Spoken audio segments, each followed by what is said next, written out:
என்ன செஞ்சுட்டு இருக்கு, ஒரு வேலை பார்த்துட்டு இருக்கோம், அதுலயும் கிடைக்கல அப்படின்னு யோசிச்சேன். இது தேவை அப்படிங்கறத அந்த டைம்ல உணர்ந்தேன். எனக்கு கிடைச்ச டைம்ல ஸ்கூல்ல விட்டுட்டு சடனா வர முடியாது இல்லையா, சோ எனக்கு கிடைச்ச டைம்ல, அதாவது சண்டே மட்டும்தான் எனக்கு ஃப்ரீ டைம், அது மதியத்துக்கு மேல மட்டும்தான். சண்டே மதியம் ஆனா கண்டிப்பா கோயில்பட்டி ப்ரோக்ராம்ல போய் உட்கார்ந்துருவேன். உட்கார்ந்து அப்படியே பார்த்தனுடைய விளைவு அப்படியே அந்த சாயங்கால நேரம் பக்கத்து வீட்டுல உட்காந்து பேசுறதையும், ஃபேமிலியில ரிலேட்டிவ் வீட்டுல போய் பேசுறதையும், டிவி பாக்குற டைமையும் தவிர்த்து விட்டு இந்த ப்ரோக்ராமுக்கு, இந்த பிசினஸ்க்காக என்ன அர்ப்பணிக்க ஆரம்பிச்சேன். அப்படி ஆரம்பிச்சதனுடைய விளைவு இன்னைக்கு 10 மாவட்டங்களுக்கு பிசினஸ் போயிருக்கு அப்படின்னா மயிலாட்சி மார்க்கெட்டிங் வந்து நான் இந்த பிசினஸ்ல எனக்கு மாத வருமானம் அப்படிங்கிறது ரொம்ப கம்மி தான். ஆனா இந்த பிசினஸ்ல நான் மட்டும் வருமானம் வாங்கல, இன்னைக்கு என்ன அடுத்து வந்த நிறைய நபர்களை வருமானம் வாங்க வச்சிருக்கு. சோ அது ஒரு சூப்பரான விஷயம். மேடம் கிளாஸ் எடுக்கும் போது சொன்னாங்க, கவனிச்சிங்க அப்படின்னு, போனஸ் அப்படிங்கறதான் அப்படிதானே. இன்னைக்கு நிறைய பேருக்கு தொழில்துறையில வருஷத்துக்கு ஒரு தடவை தான் போனஸ் கொடுப்பாங்க. ஆனா நிறைய துறையில அந்த போனஸ் கூட கிடையாதுங்க. ஆனா இந்த தொழில பார்க்கும்போது போனஸ் அப்படிங்கிறது அழகான விஷயமா இருந்தது. நான் ஸ்கூல்ல வேலை பார்க்கும் போது கேட்டேன், அப்ப பார்ட் டைமா அந்த பிசினஸ்ல இருக்கிறேன்.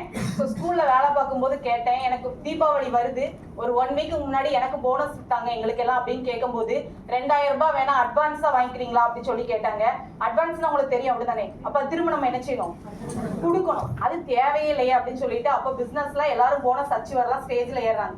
அப்ப கண்டிப்பா நம்ம இதுல நின்று ஜெயிச்சிட்டோம் அப்படின்னா கண்டிப்பா நம்மளும் போனஸ் அச்சீவ் பண்ணலாம் அப்படின்னு நினைச்சேன். சோ அப்படி ஒரு மாச வருமானத்தை என்னைக்கு இந்த பிசினஸ்ல ஒரு வாரத்துல வாங்க ஆரம்பிச்சனோ அன்னைக்கு அந்த பிசினஸ் நினைச்சு அந்த தொழிலை நிப்பாட்டிட்டு ஃபுல் டைம் அந்த பிசினஸ் ஸ்டார்ட் பண்ணேன். இன்னைக்கு மாசம் போனஸ் அச்சீவ் பண்ணிட்டு இருக்கேன் அப்படின்னா அது மயிலாட்சி மார்க்கெட்டிங் வந்ததுனால ஸ்கூல்ல ஒர்க் பண்ணேன் அப்படின்னா இந்த அச்சீவ்மெண்ட்லாம் வாங்குறதுக்கு வாய்ப்பே கிடையாதுங்க. ஃபர்ஸ்ட் ஒரு 45,000 ரூபாய் மதிப்புள்ள ஒரு 2 வீலர் வாங்கினேன். அடுத்து ஒரு 2 வருஷம் கழிச்சு பாத்தீங்கன்னா ஒரு 60,000 ரூபாய் மதிப்புள்ள 2 வீலர் பர்ச்சேஸ் பண்ணேன். அடுத்து பாத்தீங்க அப்படின்னா ஒரு 90,000 ரூபாய் மதிப்புள்ள 2 வீலர் வாங்கினேன். அது நான் மட்டும்தான் வாங்கினா இல்ல என் அடுத்து ஒரு 6 நபர்களையும் பைக் அச்சுவரா மாத்தினேன். சோ அதே போக பாத்தீங்க அப்படின்னா கார் அப்படிங்கிறது சூப்பரான விஷயம். கண்டிப்பா நான் ஸ்கூல்ல இருந்தா அது வாங்குறதுக்கு வாய்ப்பே கிடையாது. இதெல்லாம் மாற்றி யோசிச்சதனுடைய விளைவுதான். ஆனா என் கூட ஸ்கூல்ல ஒர்க் பண்ண லேடிஸ் அதை அப்படியே தான் என்ன செஞ்சுட்டு இருக்காங்க, அங்க இருந்துட்டு இருக்காங்க. வாங்கின வருமானத்துல இருந்து கூட என்ன செஞ்சிருக்காங்க, ஒரு 7,000 ரூபாய் வாங்கிட்டு இருந்தாங்க அப்படின்னா இன்னைக்கு ஒரு 12,000 ரூபாய் தான் வருமானம் வாங்கிட்டு இருக்காங்க. ஆனா நான் மாத்தி யோசிச்சதனுடைய விளைவு இன்னைக்கு 7 லட்சம் ரூபாய்க்கு உண்டான மதிப்புள்ள ஒரு காரை வாங்கி பயன்படுத்த அன்னைக்கு எடுத்த சுய முடிவு மட்டும்தான். இன்னைக்கு டிஸ்ட்ரிபியூட்டர்ஸ் இருப்பீங்க, புது கெஸ்ட் வந்திருப்பீங்க, உங்களை யார் அழைச்சிட்டு வந்தாங்களோ அவங்க கையை பிடிச்சி வாங்க, கொடுக்கக்கூடிய பயிற்சியும் முயற்சியும் கண்டிப்பா எடுங்க.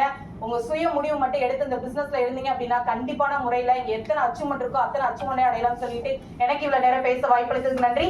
Wish all success. Jai Jai.